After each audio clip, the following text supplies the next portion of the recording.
All right, let's get right into it. We're tackling a question today that feels like it's straight out of a movie, but it's becoming very, very real. Should we be building autonomous killer robots?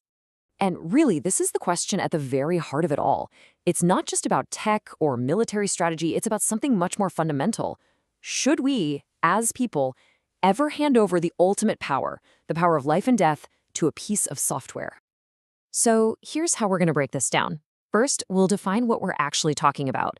Then we'll dive into the big arguments for and against. We'll look at the legal gray area they operate in, ask the tough question of who's to blame when things go wrong, and finally, we'll look at what the path forward might be.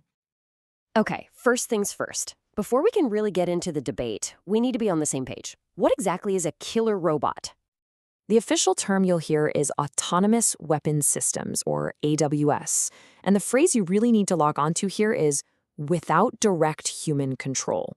So we're not talking about a remote-controlled drone where a person is still pulling the trigger from thousands of miles away. No, we're talking about a machine that makes that final, lethal decision all by itself. And that gets us right to the core of this whole thing, a fundamental clash of ideas about where this technology fits in our world. It's a battle between promise and peril. On one side, you have the promise argument, which is all about the outcome. The thinking here is that a machine could actually be more precise than a person, maybe even reducing civilian casualties. And of course, they can react at computer speeds, say to shoot down an incoming missile. But on the other side of the coin, you have the peril argument. This view says that the act itself, handing over the decision to kill to a machine, is just plain wrong no matter what the outcome. It strips out human empathy, mercy, and could make the decision to go to war terrifyingly easy.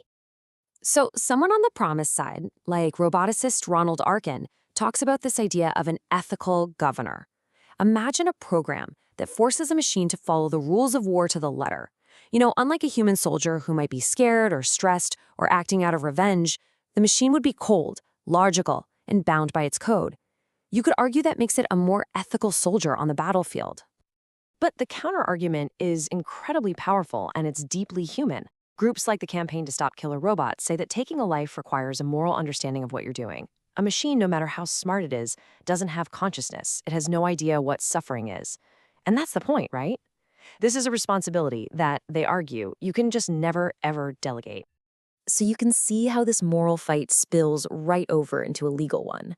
I mean, our modern laws of war were written for humans by humans. So the big question is, can these old rules possibly work for these new weapons? And this timeline really shows you the problem. The Geneva Conventions, the foundation of modern laws of war, they were set up back in 1949, but the UN only officially started debating this stuff in 2014. Look at that gap.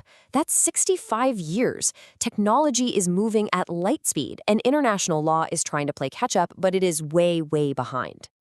And here's what that gridlock looks like today. You got one camp with over 30 countries and thousands of top AI researchers calling for a total ban right now to keep humans in control. But then, in the other corner, you have major military powers like the US, Russia, and Israel pushing back. They're arguing that the laws we already have are good enough, and a new ban might stop them from developing important defensive tech. In all of this legal limbo, it creates what might be the most unsettling problem of all. It's something called the accountability gap. Let's just make this brutally simple. Imagine an autonomous drone is programmed to target enemy soldiers, but it makes a mistake. It thinks a hospital is a military barracks, and it attacks, killing innocent people. Who's responsible? Who do you put on trial for that? Because when you try to follow that chain of blame, it just evaporates. Was it the programmer who wrote the faulty code? The manufacturer whose sensor failed? Was it the commander who sent the system out there knowing there were risks? Or was it the machine itself? I mean, it just did what it was programmed to do. The scary part is when everyone is a little bit responsible, no one is truly accountable. Okay, so with this massive, tangled, moral, legal, and technical mess, where on earth do we go from here? Let's take a look at the path forward.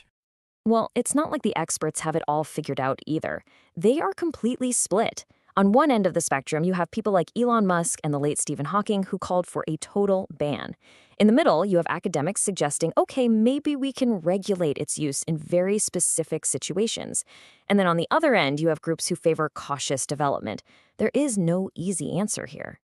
But, out of all this disagreement, a potential compromise is starting to bubble up, and it's centered on one single idea: meaningful human control.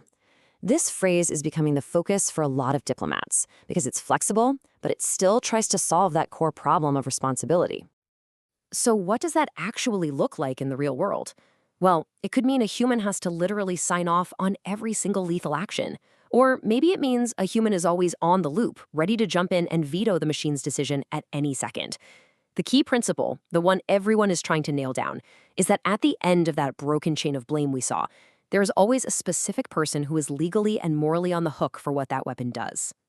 Ultimately, this isn't a problem we can just solve with better technology. History has shown us that once a weapon is invented, it's pretty much never uninvented. The real challenge for all of us, for diplomats, for soldiers, for citizens, is to build the guardrails, to create rules and norms that make sure the decision to take a human life is never ever treated like just another data point, that it's a choice we never ever delegate without a second thought.